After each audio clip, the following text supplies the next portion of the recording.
Et regardez le plafond ici, c'est d'origine et fait dans la forme de troncs de palmiers. C'est l'imitation des troncs de palmiers. Les colonnes ici ont la forme donc c'est d'un bouquet de papyrus attachés ensemble. Donc c'est autant de pharaons, les paysans, au moment de la moisson des papyrus. Ils attachaient les tiges ensemble avec des cordes pour les transporter facilement sur le doudan. Donc c'est l'imitation de la réalité. En réalité, ils faisaient comme ça. Donc c'est sur chaque côté, donc il y a comme des petites chambres ou des niches.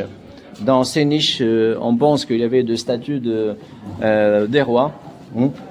Et dans les côtés à droite qui représentent le nord, et les provinces du nord, et à gauche représentent les provinces du sud, de la Haute-Égypte, donc c'est la Basse-Égypte et la Haute-Égypte. Quelques disent qu'il y avait deux statues de divinités. On n'a pas trouvé grand-chose pour Djesser quand même. On a une seule statue dans le musée qui était dans le musée de Caire. C'est la statue de Djesser. On a une réplique de cette statue ici, on va la voir. Donc ici, dans cette partie, le plafond n'est pas d'origine, c'est refait. Donc, regardez les niches. Donc ici, c'est célébrer le jubilé des rois. Donc il y avait une grande foule, les prêtres. Donc c'est pourquoi ils ont fait des entrées latérales pour éviter d'avoir des grandes foules ici dans cette salle. Regardez à gauche, il y a des sorties. Et à droite aussi dans ces côtés. Il y a une entrée, mais qui est fermée maintenant.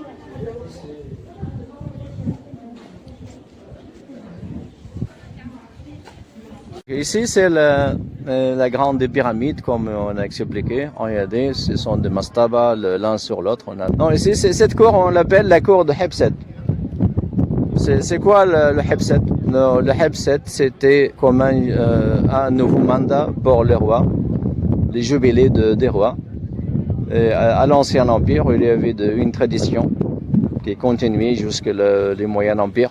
Donc, c'est que les rois ils devaient prouver qu'ils est en bonne santé afin qu'ils remontent sur le trône de l'Égypte. Ils devaient prouver qu'il est accepté par les divinités aussi comme roi.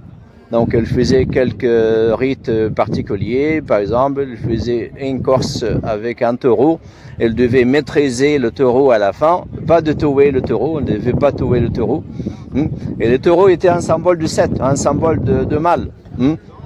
Et le Hebset, en fait, se divise un mot se divise en deux parties. Heb, ça veut dire fête, et Set, ça veut dire victoire. Donc, c'est la fête de victoire. Donc, c'est la fête de victoire de bien sur le mal. Et le taureau est un symbole de Set, un symbole de mal. Mais on ne devait pas tuer le taureau. Et pourquoi? Parce que le mal, c'est le mal nécessaire pour l'équilibre cosmique, pour la vie. C'est difficile d'avoir le bien tout le temps.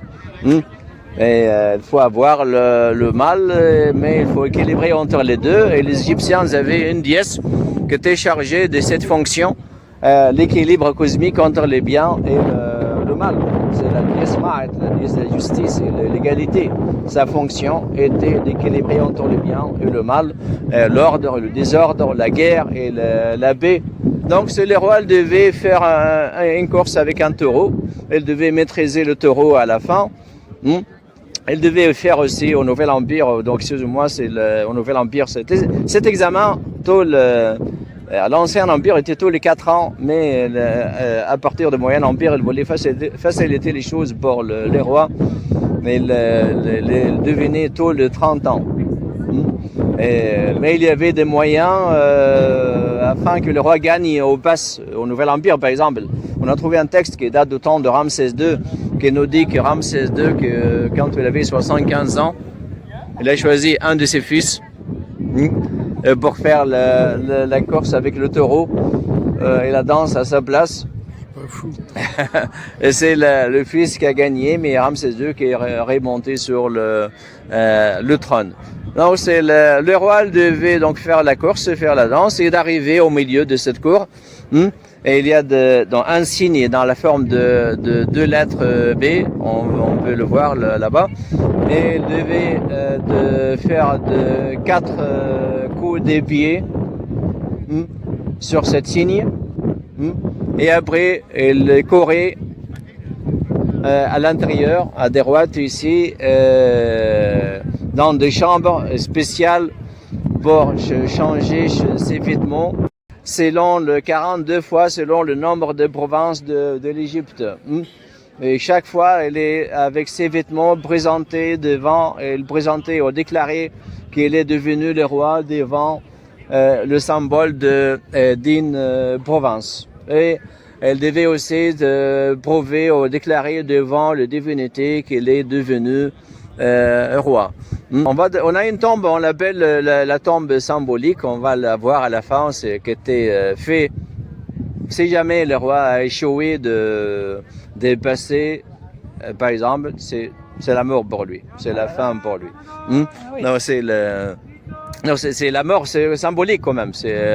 On ne tuait pas le roi, mais il ne perdait jamais. Donc c'est les rois, ils gagnaient tout le temps. Dans lequel les rois changeaient ses vêtements, mais c'est fermé maintenant avec des blocs. C'est interdit de passer. Regardez la porte, l'entrée qui est là-bas. Regardez, on a une belle frise de la colonne vertébrale d'Osiris, le jet. C'est une frise de jet. Une frise de quoi? De jet. Le jet, c'est la colonne vertébrale d'Osiris, qui était un symbole et une amulette importante, un symbole de la stabilité. Au-dessus de l'entrée qui est là-bas. Ces petites chambres, il y avait des symboles de divinité, des symboles de province. Le roi s'est présenté et chaque fois avec des vêtements différents. Il s'est présenté devant ce symbole de province et le symbole de divinité ou le statut de divinité. Une partie était colorée. Et on voit bien que la pyramide elle avait ici Mastaba, l'un sur l'autre. Regardez la couche extérieure des blocs de calcaire, des blocs qui sont lisses, qui sont polis. Il y a quelques nouveaux blocs quand même, c'est la restauration. Mais quelques blocs qui sont d'origine, donc il y avait à l'origine une couche d'une roche plus fine, jaune. Regardez les jaunes qui sont en bas, les jaunes ou les beiges, ce sont les blocs d'origine. Il y avait deux maisons, la maison du sud et la maison de nord, la Haute-Égypte et la Basse-Égypte. Deux palais symboliques pour le roi. Le roi, et après c'est sa victoire. Il devait avoir deux palais, un palais dans le sud et un palais dans le nord. Et ici, la frise roseau s'appelle Khekar. Khekar qui est un motif sacré d'Osiris.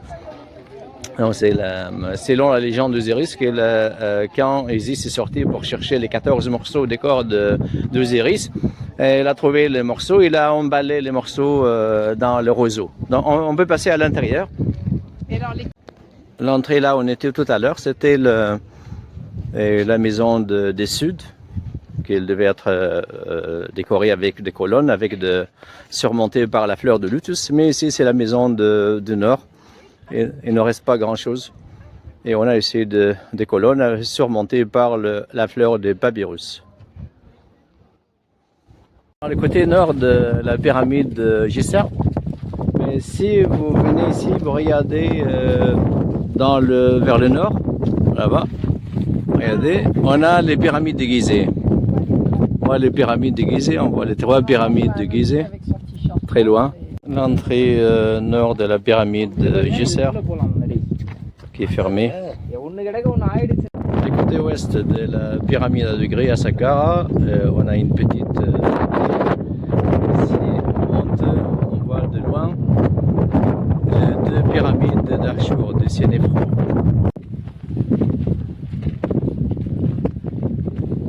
Les murs d'enceinte en calcaire, c'est extérieur, c'est pour la complexe des rois Gizeh.